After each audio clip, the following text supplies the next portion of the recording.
이강인은 후반 8분 오른쪽 측면에서 콜로 무아니와 2대1 패스를 통해 안쪽으로 진입했습니다. 이강인은 볼을 컨트롤한 뒤 환상적인 왼발 가마차기로 슈팅을 날렸습니다. 이강인의 슈팅은 몽펠리에 골대 상단에 그대로 꽂혔습니다. 이강인의 리그 2호 골이었습니다. 이강인의 득점으로 PSG는 한결 더 편안해질 수 있는 귀중한 골이었습니다. 경기 운영을 더 쉽게 할 수 있었고 라인을 끌어올린 몽펠리에 수비진을 공략할 수 있었습니다. 대승의 발판을 마련할 수 있는 귀중한 쐐기골 같은 천금 같은 추가골이었습니다. 결국 후반 18분 음바페의 추가골, 후반 44분 누누 멘데스의 추가 쐐기골까지 터지면서 PSG가 6대2로 대승을 완성했습니다. 이날 승리로 PSG는 17승 8무 1패 승점 59점으로 리그앙 선두 자리를 지켰습니다. 2위 브레스트를 승점 12점 차로 따돌리는 데 성공했습니다. 이강인은 리그 2호 골과 함께 4번째 공격 포인트를 올렸습니다. 모든 대회를 통틀어 4번째 득점입니다. 또한 아시안컵 복귀 이후 PSG에서 넣은 첫 득점입니다. 축구 통계 전문 사이트 후스코어드.com은 이강인에게 팀 내에서 양팀 통틀어 3번째로 높은 평점인 7.7점을 부여했습니다. 이강인은 70분 동안 한 골 패스 성공률 94%, 키패스 1회, 크로스 2회, 드리블 성공률 100%, 경합 성공률 50%, 태클 2회를 기록하면서 공수 모두 좋은 활약을 펼쳤습니다. 현지 언론들도 찬사를 남겼는데요. 유로스포츠는 이강인의 득점을 향해 또 한 번의 PSG 최고의 공격이다. 이강인은 박스 밖에서 강력한 왼발 슈팅을 날렸고 골키퍼는 속수무책으로 당했다고 중계했습니다. 비인스포츠는 이강인과 PSG만이 환상적인 득점 방법을 알고 있다고 극찬했습니다. 레퀴프에서는 엘리케는 이강인에게 거의 완전한 자신감을 불어넣었고 그 이유를 짐작할 수 있다. 공격 전환 시 이강인은 매우 효과적인 연계를 보여주었고 이는 그의 전환 패스로 시작된 파리의 두 번째 골로 증명되었다. 또한 그의 기술로 통제적인 장면을 만들어냈다. 후반 시작과 함께 이강인은 빛났고 화려한 가마차기 슛으로 골을 기록했다. 공이 없었을 때는 불충분한 모습을 보이기도 했다고 극찬했습니다. 현지 해설에서도 지난 몽펠리에전에서는 대한민국 최고의 재능 이강인이 파리에서 꽃을 피웠다라고 극찬했는데요. 이번 두 번째 맞대결 원정 몽펠리에전에서는 현지 해설이 개인 역량이 크게 작용한 골입니다. 몽펠리에 킬러라며 극찬했습니다. 풋메르카토는 경기 초반 음바페의 골 장면에서 존재감이 빛났습니다. PSG 공격의 활기를 불어넣었습니다.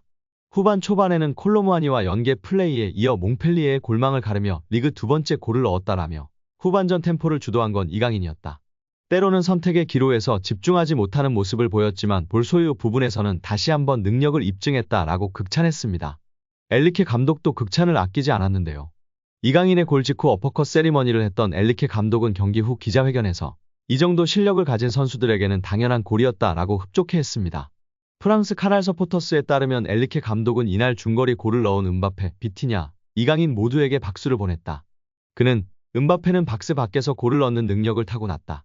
비티냐도 마찬가지고 이강인도 이런 능력에 뛰어난 소질이 있다라며 음바페, 비티냐, 이강인의 환상적인 골을 넣는 천부적인 재능을 극찬하였습니다.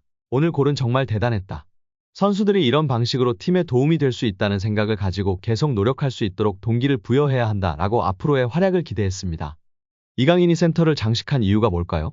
영국 매체 90미는 공식 SNS를 통해 최고의 팀들도 페널티 박스 밖에서 때리는 중거리 슈팅을 좋아한다. 파리 생제르맹과 맨체스터 시티가 페널티 박스 밖 득점 탑위인 것을 보고 놀랐나요? 라며 페널티 박스 밖에서 많은 골을 기록한 3개의 팀을 조명했습니다. 1위는 PSG였습니다. PSG는 14골을 넣었습니다. 맨시티는 10골, 라이프치히가 9골로 뒤를 이었습니다. 맨시티를 대표하는 선수로 케빈 더 브라위너, 라이프치히는 사비 시몬스의 사진을 썼습니다. 그리고 파리 생제르맹은 음바페도 아니고 비티냐도 아닌 이강인 선수를 대표 선수로 선정했습니다. 해당 선수들은 각 팀의 중거리 슈팅이 훌륭한 선수들이라 선정된 것으로 보입니다. 특히 파리 생제르맹의 경우 가장 많은 중거리 슛을 넣은 선수는 음바페이고 뒤를 이어 비티냐입니다. 그럼에도 파리의 간판 선수로 이강인을 선정한 것입니다. 지난 몽펠리에전 왼발 감차가 워낙 예술이었기 때문에 영국 매체 90민에서도 이강인 선수를 메인 모델로 세운 것 같습니다. 이강인은 강력한 왼발을 갖고 있습니다. 이강인은 날카로운 왼발 크로스와 슈팅으로 골문을 위협했습니다. 이번 시즌 PSG의 유니폼을 입으며 많은 주목을 받기 시작했습니다. 이강인의 치열한 주전 경쟁이 예상됐지만 좌우측 윙어, 미드필더 등 위치를 가리지 않고 경기에 나오며 입지를 다졌습니다. 이강인은 지난 몽펠리에전도 선발로 나왔고 루이스 엘리케 감독의 선택이 틀리지 않았음을 증명했습니다. 이강인은 팀의 4번째 골의 주인공이 됐습니다.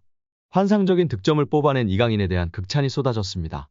리그앙 영상 등을 올리는 프리리그앙은 이강인의 득점 장면을 캡처한 사진을 올리며 이강인이 리오넬 메시 스타일 같은 골을 넣으면서 PSG가 2골 차이로 벌렸다라고 이야기했습니다. 이강인의 득점은 리그앙 베스트골에 선정되기도 했습니다.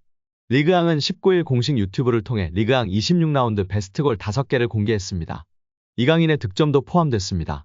또한 이강인은 활약을 인정받아 리그앙 26라운드 베스트 11에도 뽑혔습니다. 리그앙은 20일 공식 SNS를 통해 훌륭한 팀이라며 리그앙 26라운드 베스트 11을 공개했습니다.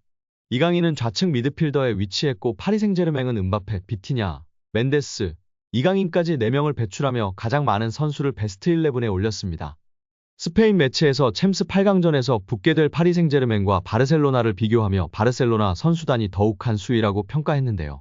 그 와중에 파리 생제르맹 선수 중에는 음바페와 이강인을 언급하며 이강인 선수의 위상을 다시금 확인할 수 있어 화제입니다. 특히 마요르카에서 환상적인 시즌을 보냈던 터라 스페인 언론에서는 이강인 선수에 대한 관심과 애정이 높은데요. 스타 선수들이 모여있는 파리에서 음바페와 더불어 이강인을 언급하며 팬들의 관심을 받고 있습니다. 다만 스페인 매체와 보도와는 달리 영국 트랜스퍼마켓에서의 선수단 가치 평가에서는 파리 생제르맹이 바르셀로나를 앞섰는데요. 그 소식은 잠시 후에 알아보도록 하겠습니다. 킬리안 음바페와 이강인을 언급했지만 FC 바르셀로나가 한 수 위라고 평가했습니다. 프랑스 매체 PSG 토크는 스페인 축구 전문가는 바르셀로나의 스쿼드가 파리 생제르맹보다 뛰어나다고 주장했다라고 전했습니다. 유럽축구연맹은 챔피언스리그 8강 대진 추첨을 진행했고 이강인의 파리와 스페인의 명가 바르셀로나가 맞붙게 되었습니다. 바르셀로나의 올 시즌은 불안하지만 챔피언스리그 5회 우승에 빛나는 전통 강호인 점은 달라지지 않는 사실입니다. 뛰어난 스트라이커를 보유한 두 팀인데요. PSG는 킬리안 음바페 6골을 앞세워 8강에 올랐고 바르셀로나는 비록 이번 시즌 주춤했지만 필요한 순간 마무리해줄 수 있는 로베르토 레반도프스키를 보유했습니다.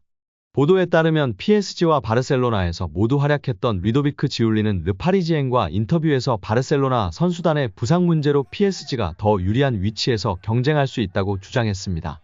이에 스페인 엘 치링기토의 호세 알바레스 호야 기자는 바르셀로나의 선수단이 더 좋다고 반박했습니다.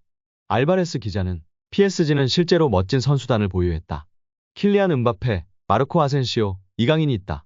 비티냐 역시 좋은 선수다라면서도 그러나 바르셀로나의 라인업이 PSG보다 훨씬 낫다라고 강조했습니다. 두 팀의 첫 대결은 오는 4월 11일 열리는데요. PSG는 홈파르크 대 프랭스로 먼저 바르셀로나를 불러들인 뒤 17일 스페인 바르셀로나로 떠나는 여정입니다. 오늘 영상은 여기까지입니다. 끝까지 시청해주셔서 감사합니다. 늘 건강하시고 더 좋은 영상으로 찾아뵙겠습니다. 구독과 좋아요도 잊지 마시고 부탁드립니다. 감사합니다.